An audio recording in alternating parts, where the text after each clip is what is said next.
गज़ल साहिबा शहरयार की।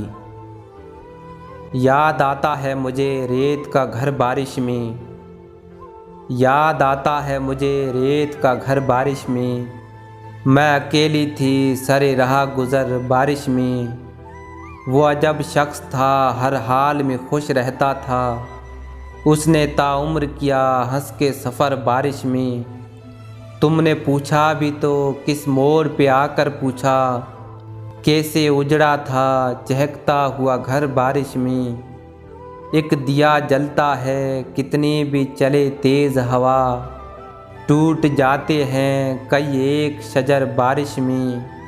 आँखें बोझल हैं तबीयत भी है कुछ अफसुर्दा, कैसी अलसाई सी लगती है शहर बारिश में।